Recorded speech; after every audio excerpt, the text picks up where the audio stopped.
الحمد لله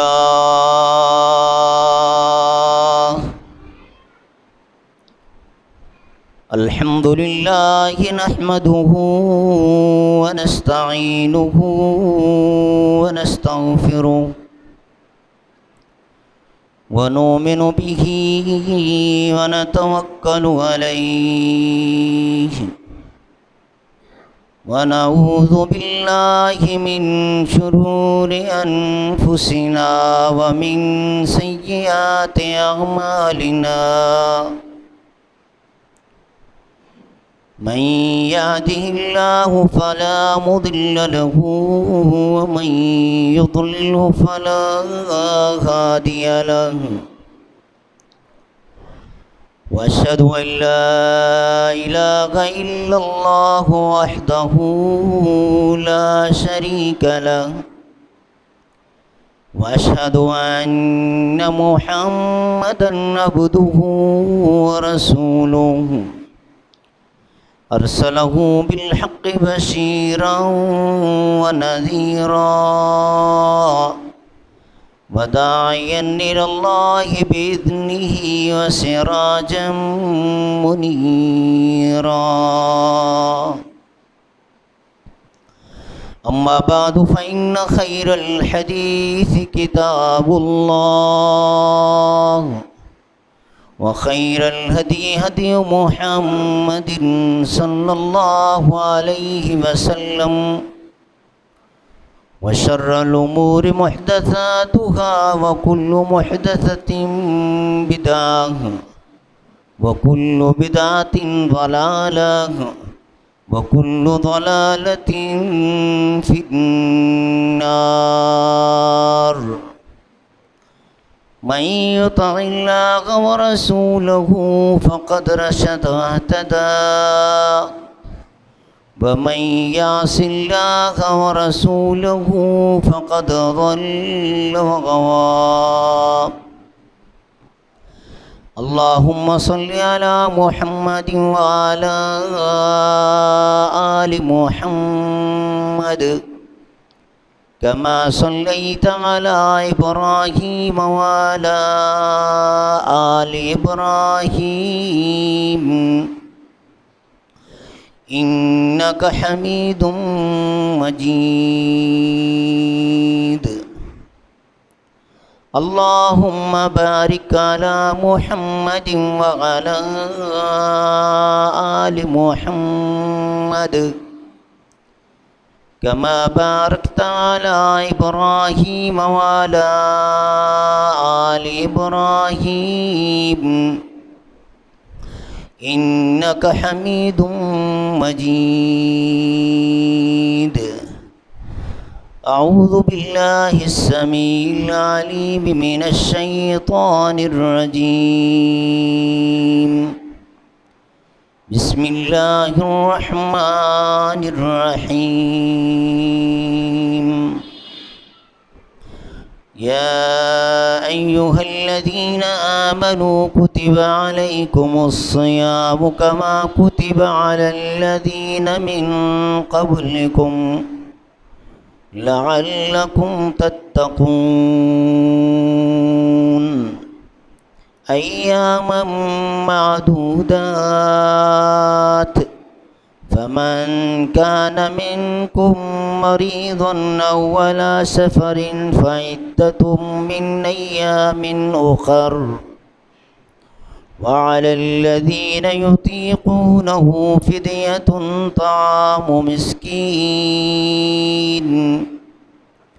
فمن تطوع خيرا فهو خير له وأن تصوموا خير لكم إن كنتم تعلمون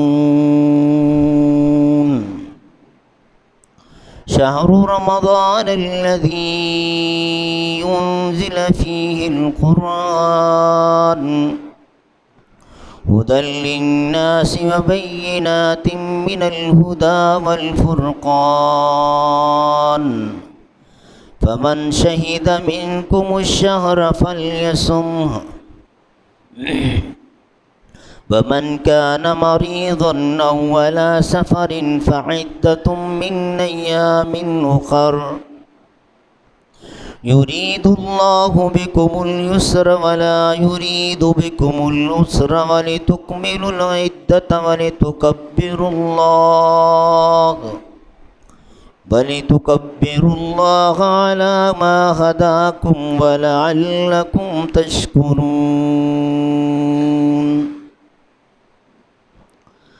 اللہ مالک الملک کی حمد و ثنا اسی کے لیے تعریفات، تسبیحات، کبریائی اور بزرگی، جو اپنی ذات اور اپنی ایک ایک صفت میں بالکل اکیلا، منفرد، بے مثل اور بے مثال ہے۔ اللہ کی طرف سے، اللہ کے فرشتوں کی طرف سے اور ہم سب مسلمانوں کی طرف سے صلاۃ و سلام خاتم الانبیاء حضرت محمد مصطفیٰ صلی اللہ علیہ وسلم کی ذات اقدس پر، جو اللہ کے آخری نبی اور رسول بن کر مبعوث ہوئے، اپنے مالک کا پسندیدہ دین اسلام اور آخری سچا آسمانی صحیفہ قرآن پاک ہم تلک منون پہنچا کر اس دنیا سے رخصت ہو گئے۔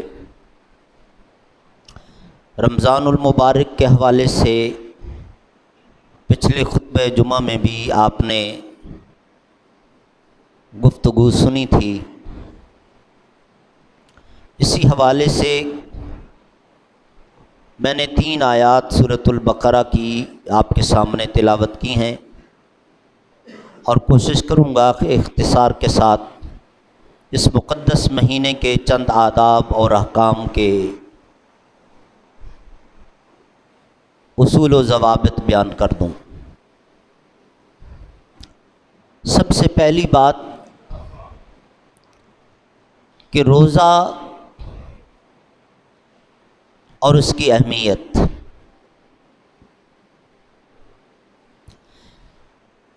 اس عبادت کے متعلق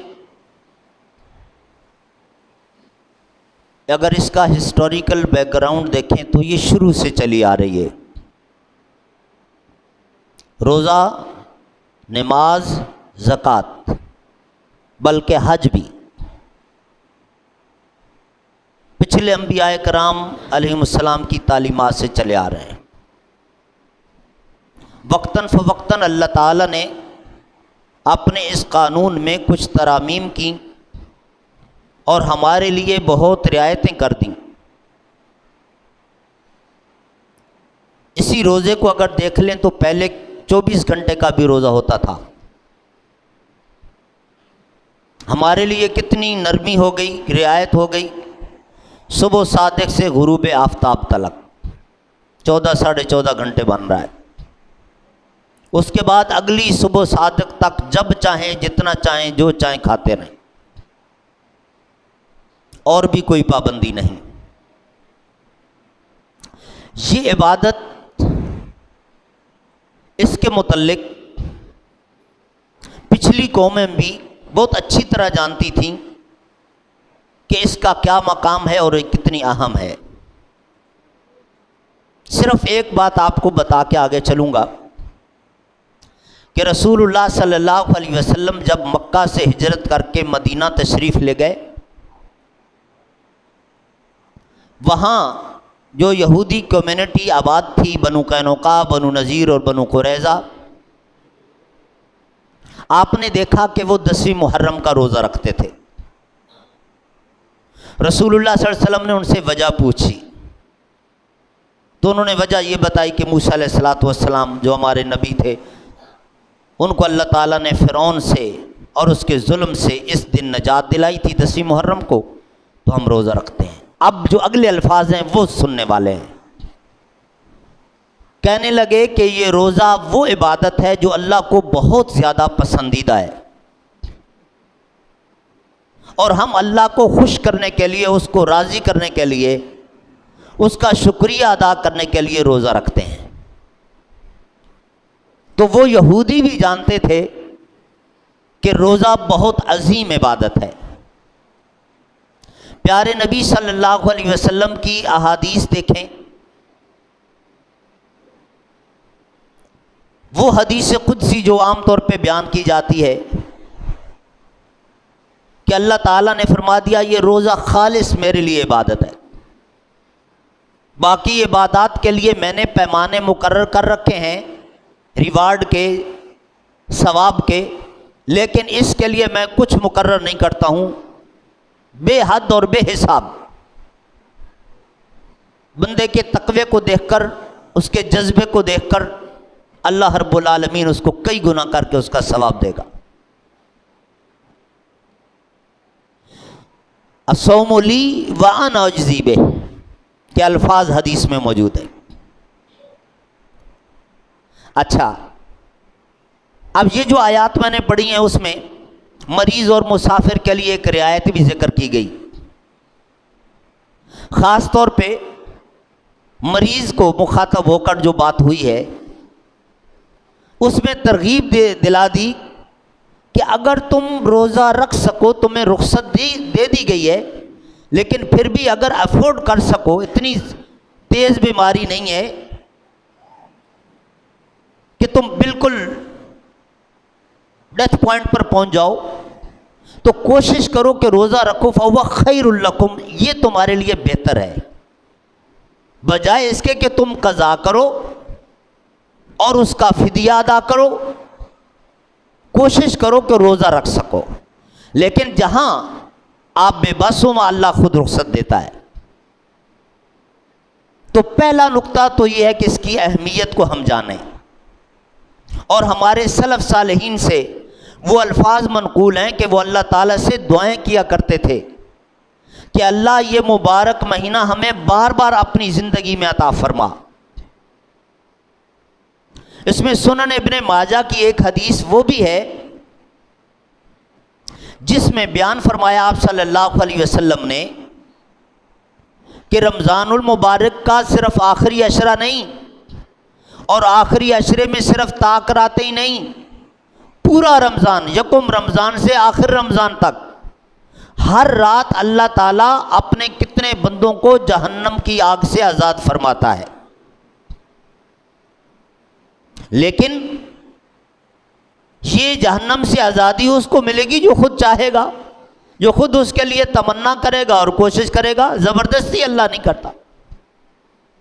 جو نہ روزہ رکھ رہا ہے، نہ رات کو کوئی عبادت کر رہا ہے، مزے سے سویا ہوا ہے، تو اس کو یہ فضیلت نہیں مل سکتی۔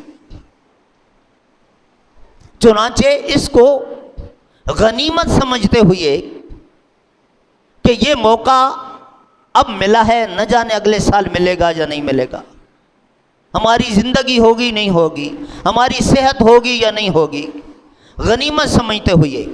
اور حضرت عائشہ صدیقہ رضی اللہ تعالیٰ عنہ کی روایت ہے کہ آپ صلی اللہ علیہ وسلم کمر بستہ ہو جاتے تھے، جس کو آپ کہتے ہیں نا دیہاتی لوگ کمر کس لینا، کہ کمر کے اوپر جو ہے کپڑا زور سے ٹائٹ کر کے باندھ لینا اور پھر اپنا کام تیزی سے کرنے لگ جانا، یہ کیفیت ہوتی تھی رسول کریم صلی اللہ علیہ وسلم کی۔ اب اس کے بعد روزے کا جو فلسفہ ہے، روزے کا جو مقصد ہے، پہلے یہ چیز سمجھ لیجئے کہ روزہ صرف کھانا پینا چھوڑ دینے کا نام نہیں ہے۔ رسول کریم صلی اللہ علیہ وسلم نے فرمایا من لم یدع قول الزور والعمل به فلیس للہ حاجۃ فی ان یدع طعامہ وشرابہ۔ صرف سٹومک کا، معدے کا، پیٹ کا روزہ نہیں ہے، سر سے لے کر پاؤں تک ایک ایک عضو کا روزہ ہے۔ جو شخص صبح صادق سے غروب آفتاب تک کھانا پینا تو چھوڑ دیتا ہے، لیکن اپنے باقی اعضاء کو کنٹرول نہیں کرتا، اپنی نظر کنٹرول میں نہیں کرتا، اپنی زبان کنٹرول میں نہیں کرتا، اپنے کان کنٹرول میں نہیں کرتا، اپنے ہاتھ اور پاؤں کنٹرول نہیں کرتا، حتیٰ کہ اپنے دل کو کنٹرول نہیں کرتا، ابھی اس پر ہم بات کریں گے، تو یہ اس کا روزہ نہیں ہے، یہ بھوک ہڑتال ہے، اور اللہ کو اس کے بھوکے پیاسے رہنے کی کوئی ضرورت نہیں ہے۔ بھوک ہڑتال ہے، روزہ نہیں ہے۔ روزہ رکھ کے گالی بک رہا ہے، غیبت کر رہا ہے، چغلی کر رہا ہے، نظروں کی حفاظت نہیں کر رہا، کان سے لغویات سن رہا ہے، میوزک سن رہا ہے اور اوٹ پٹانگ، قلم سے غلط لکھ رہا ہے، جھوٹ لکھ رہا ہے، دھوکہ دے رہا ہے، چیٹنگ کر رہا ہے، سودا دیتے وقت ناپ تول میں کمی کر رہا ہے، ریٹ کچھ اور بتاتا ہے، آخر میں کچھ اور کر لیتا ہے، دیکھا کہ گاہک ان پڑھ ہے، میٹر کا ریٹ بتا کے گز سے ناپ کے دے دیتا ہے، میڈ ایز جاپان کو میڈ ان جاپان کہہ کے بیچ دیتا ہے۔ اس طرح کی حرکتیں روزے کے ساتھ کر رہا ہے۔ یہ روزہ نہیں ہے۔ روزہ کیا ہے؟ لعلکم تتقون، یہ اللہ رب العالمین نے آبجیکٹو بتایا، اس کا مقصد بتایا اور فلسفہ بتایا اور غرض و غایت بتائی ہے۔ اب اس کو سمجھیے گا، تقویٰ کیا ہوتا ہے؟ جس تقوی پر اللہ تعالیٰ نے بڑے وعدے دیے ہیں۔ اللہ متقی لوگوں کے ساتھ ہوتا ہے، اللہ متقین کو جنت عطا فرمائے گا، اللہ متقین کو غلبہ عطا فرمائے گا، اللہ متقین کو کشادہ رزق عطا فرمائے گا۔ یہ بے شمار وعدے ہیں اللہ تعالیٰ کی طرف سے۔ اللہ متقی کو، تقوی والے کو جب کسی مشکل میں پھنس جائے گا نکلنے کا راستہ فراہم کرے گا۔ یہ متقی کون ہوتا ہے؟ یہ تقویٰ کیا چیز ہے؟ یہ کون سی کوالٹی ہے جو بندے کو اس اعزاز پر فائز کر دیتی ہے کہ اللہ کی ساری مدد اس کے ساتھ ہو جاتی ہے؟ اور روزہ یہ جو 29 دن یا 30 دن، یہ ریکروٹنگ پیریڈ ہے رمضان المبارک کا، ٹریننگ ہے۔ ویسے پورا سال ہر پیر اور جمعرات، ہر مہینے کے 13، 14 اور 15 تاریخ رسول اللہ صلی اللہ علیہ وسلم جو روزہ رکھا کرتے تھے، جب بھی روزہ رکھا اس کا مقصد ایک ہی ہے، لعلکم تتقون، کہ دل میں تقویٰ پیدا ہو۔ اب یہ تقویٰ کیا ہے؟ اس کے 3 مراحل ہیں، 3۔ پہلا مرحلہ یہ ہے کہ بندے کے دل میں 2 جذبات جو بظاہر دونوں متضاد ہیں لیکن بیک وقت بندے کے دل میں موجود ہوں۔ ایک ہے اللہ کا خوف اور دوسرا ہے اللہ کی محبت۔ اللہ سے ڈر بھی دل میں ہونا چاہیے، غلطی کی، گناہ کیا، قانون کو وائلیٹ کیا، اللہ کی پکڑ بہت سخت ہے۔ اللہ کے ساتھ محبت بھی ہونی چاہیے، اللہ کی نوازشات، اللہ کی مہربانیاں، اللہ کے احسانات بندہ کاؤنٹ کرنا چاہے، گننا چاہے، گن نہیں سکتا۔ اب دیکھیں دنیا میں ایک شخص، آپ کو ضرورت پڑی، 5 لاکھ روپے لون آپ کو اس نے دے دیا، قرضہ دے دیا، مقررہ وقت پر آپ نے ریٹرن بھی کر دیا،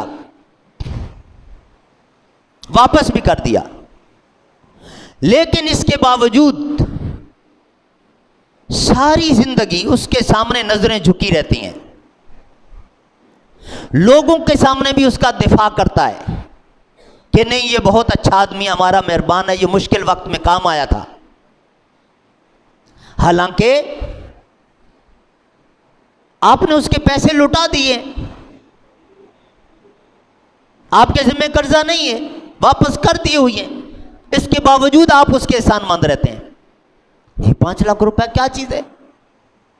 اور اللہ کی نعمتیں، اللہ کی رحمتیں، رب کی نوازشات، ایک ایک نعمت، ایک ایک نعمت۔ پچھلے دنوں ایک مریض کا کیس آیا جس کی آنکھیں بند نہیں ہوتی، آنکھ کھلی ہے اور کھلی ہے، اپنے ہاتھ سے اس کو نیچے کر کے بند کرے تو کرے، ورنہ خود آٹومیٹکلی جو ہم ایک دماغ کے اشارے سے اس کو بند کر لیتے ہیں، بند نہیں ہو رہی۔ آپ کہیں گے یہ بڑی معمولی سی چیز ہے، لیکن یہ اس مریض سے پوچھو اس کا حال کیا ہو گیا، اس کا کیا حال ہو گیا۔ چھوٹی سی تکلیف، انسان اتنا کمزور ہے، اس کے بس کی بات نہیں ہے، لیکن سٹائل ایسا چودھریوں جیسا ہر وقت،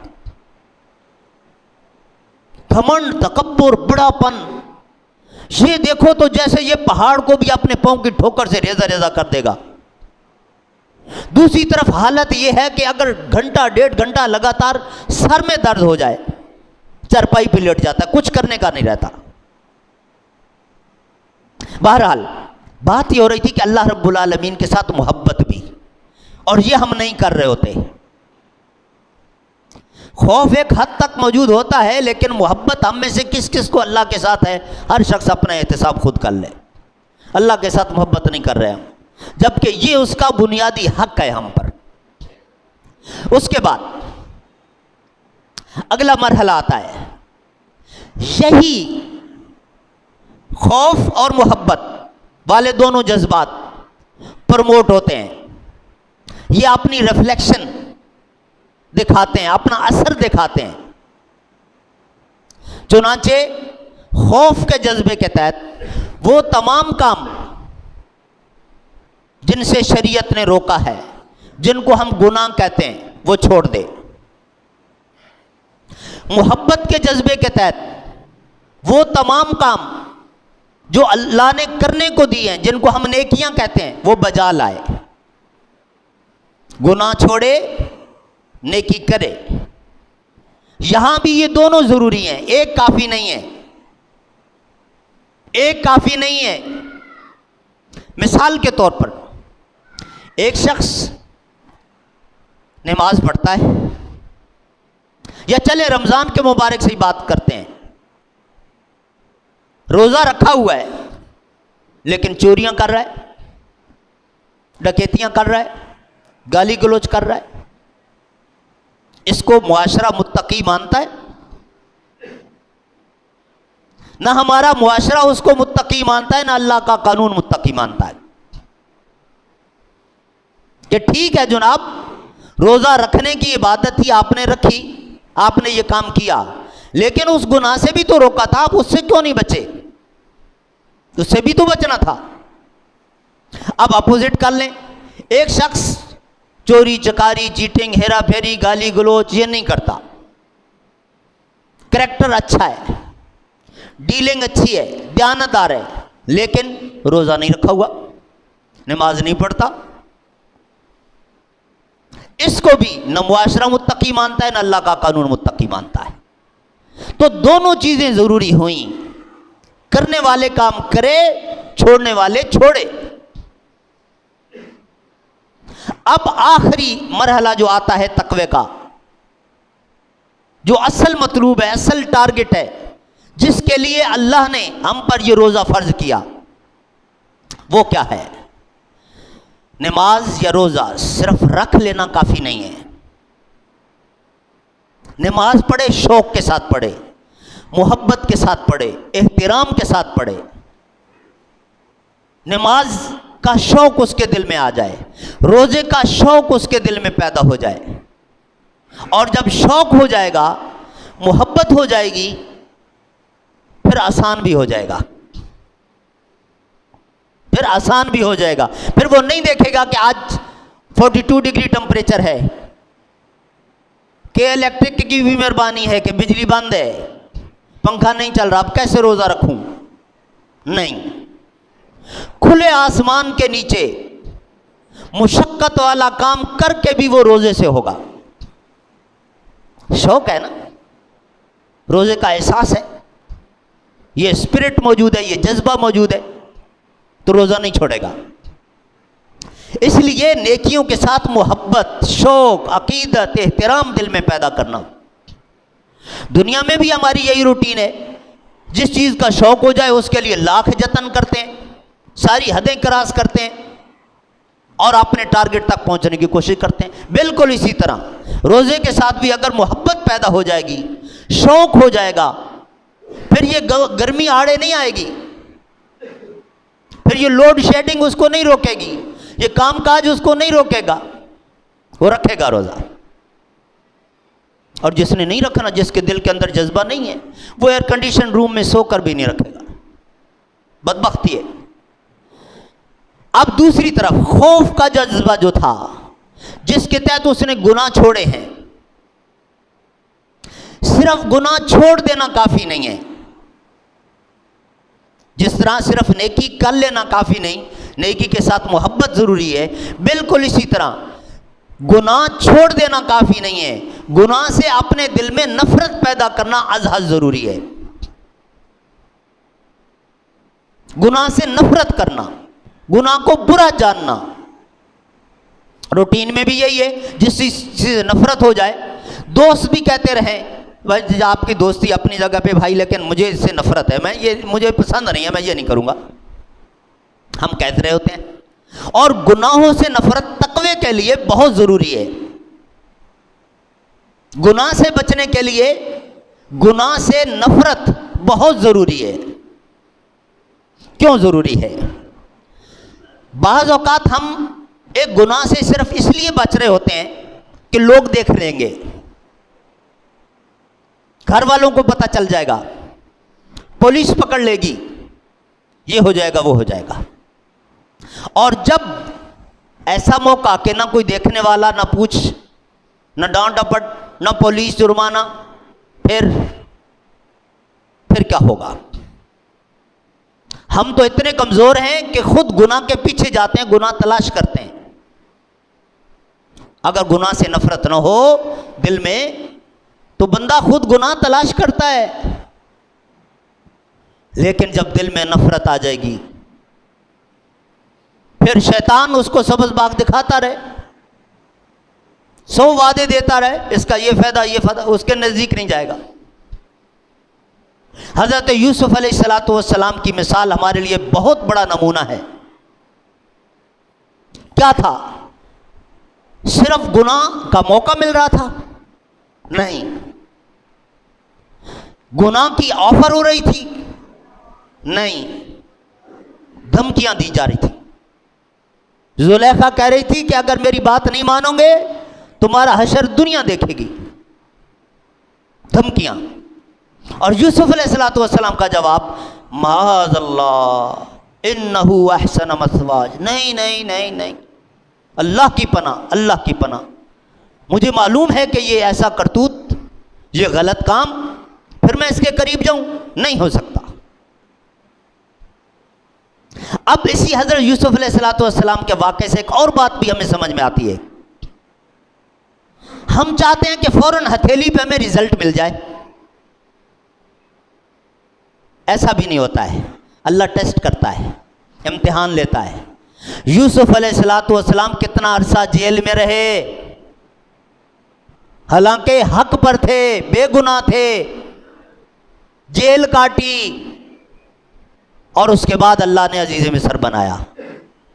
اپنے پیارے نبی محمد الرسول اللہ صلی اللہ علیہ وسلم، ان کے متعلق بھی 21 سال مشرکین مکہ کا ظلم برداشت کیا، 8ویں سال ہجرت کے رمضان کے مہینے میں مکہ فتح کیا، اور پھر ان ظالموں سے نجات ملی، 21 سال آزمائش میں گزارے۔ تو ہم نے یہ کیوں سمجھ لیا؟